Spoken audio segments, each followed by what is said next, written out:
not trying to give a lesson here, but I was a teacher for a number of years, and I taught science. One of the things that we learn by teaching kids is that it's not always the end result that's always important. It's how did you arrive at that result, so that at a later point in time you might be able to reproduce that, or if something comes up in a similar fashion, you'd be able to look at that process and see if the process is good all the way through, so you could continue to produce those results. Last week there were some comments made here that I don't feel that were exactly accurate.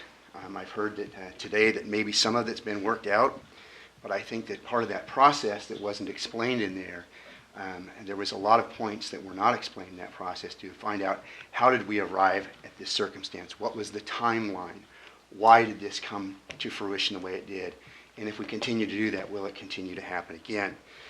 So I've documented the timeline out addressing the budget issues for our office and the adoption of the budget and the presentation of the budget. I'd like to go through that, and again, it was released yesterday to some folks and they can have it again today. The Sheriff's Office would like to take an opportunity to clarify some statements made about the 2018 preliminary budget and the questions surrounding its submission. On June 26, 2017, the Board of County Commissioners sent instructions to elected officials and department heads to reduce the 2017 budgets due to a $2 million cash flow problem. The sheriff was required to cut $898,384 from his budget. This needed to be done by July 12th, essentially 10 days, which cannot be accomplished for contractual reasons and proper assessment of its impact on public safety mandates. July 10, 2017, the county auditor sends out preliminary budget instructions. The instructions included directions to email any new expenditures and BARS accounts to financial services staff.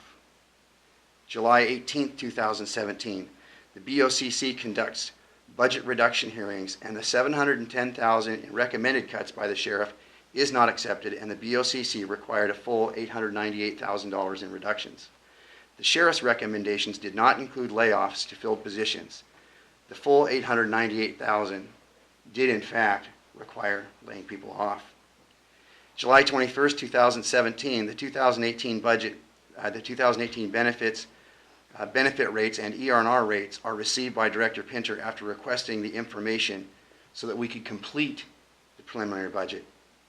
July 25, 2017, Sheriff Salisbury staff requests, as instructed by the auditor, to have account numbers entered into the county system so the Sheriff's Office can input them into the system prior to preliminary budget deadline. We are notified by email from financial services staff that the 187 lines that needed to be changed to reflect the 2018 budget will not be changed until Director Pinter authorizes. Later that day, Director Pinter requests the programmatic needs to recognize the Sheriff's budget into two programs as outlined by the budget resolution for two programs, one for wages and benefits and one for operational cost. This process was being done to abide by the resolution, state BARS manual requirements, and the mid-year budget reductions which would impact the 2018 preliminary budget, as well as another potential $1.2 million in cuts to the office in 2018. The full programmatic impacts of the budget cuts were not known at the time of the request. July 27, 2017, the Sheriff's Office requests from Director Pinter a second time to have the lines changed so the Sheriff's Office Chief Deputy could meet the August 14th deadlines, with the reminder that only 2 weeks remain to complete this work. August 1, 2017, another email is sent to Director Pinter, a copy to the BOCC, with requests to decide on the line changes to meet the next Friday deadline. He stated he will discuss this with the auditor's office and get back to us. The Sheriff's Office had already had a telephone discussion with the state auditor's deputy auditor and legal advisor, who stated they would not be involved in local government policy decisions.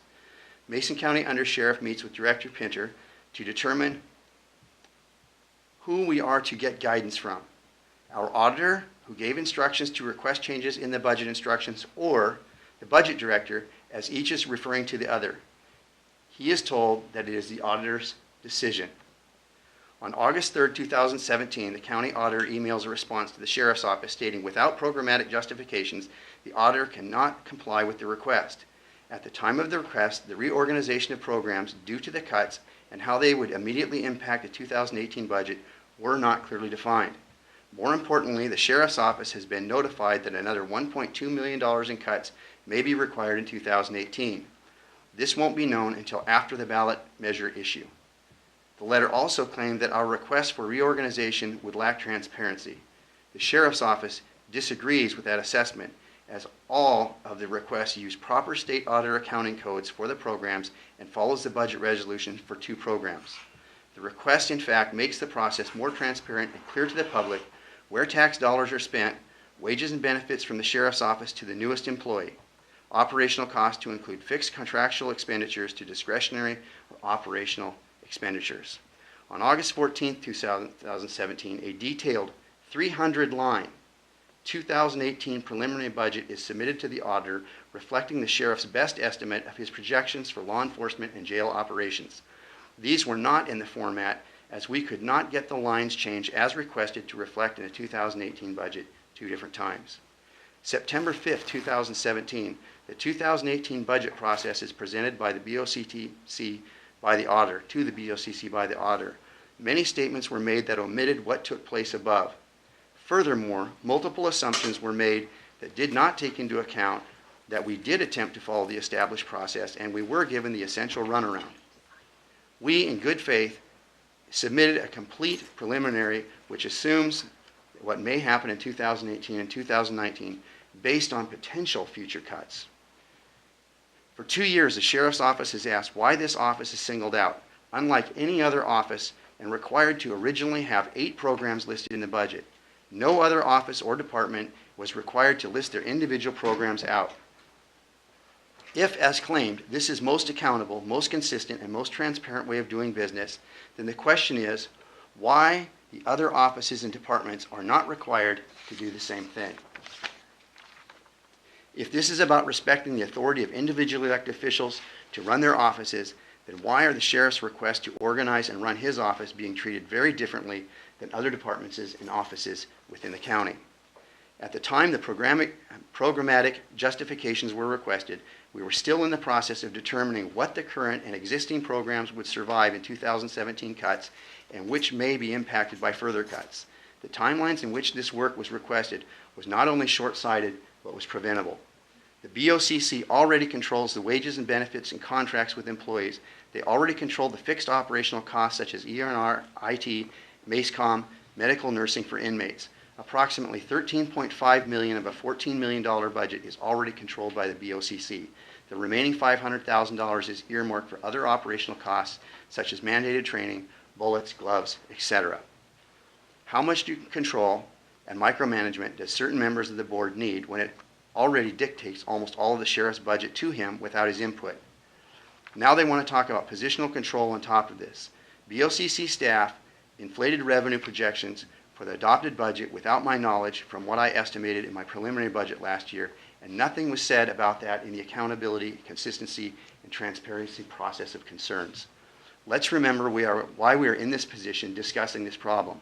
The main issue at hand, and it came to light last April, is there a cash flow problem of $2 million due to the most effective budget produced, as was claimed last year. It is not that my preliminary budget was not submitted in the proper format, that I was not allowed to submit it, I was not allowed into the process. In fact, in the last several years, the preliminary budgets have meant essentially nothing and have been completely disregarded until the last moment when adopted budget is forced upon the county offices and departments. I can have that ready for you. There are a lot of things that were not answered. And I think when we come to the end and we want to find an answer to a question, and can we find it consistently, just like we do in a science fair project or anything else, we have to follow the process. If you're not allowed to follow the process or be a part of that process or be locked out of it, your answers are going to be inconsistent at the end. Thank you.